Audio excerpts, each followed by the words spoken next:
Ya Kamal Canal Vision TV goro be information ma goro be link ke go information be link Canal Vision TV ku subscribe ke la ku je share wana ray leer kon biate man to kon leer ti jo lat kon je mo ngi kon woni go te go gotte cha target ku me jan daga nyaw ko ni yabane ke man cha kala ke je ke tan ngoro te kan kar zun ge je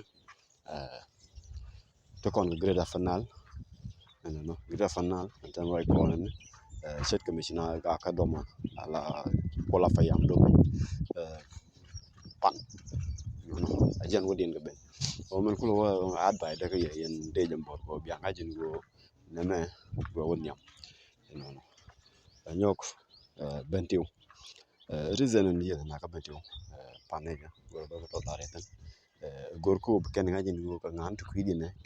ke wali chunga ke lo ti chung ke gor no ba wal ba lo ngai ko wala ma diu kana chikan ngala ko jante ko re pan ke chikan lat ko bo kare zun bon bentiu kana target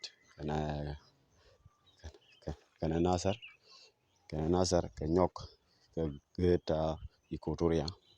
no la yambio no jatan na moni jasen wajin kullu to ko yen kin te wi te chalatina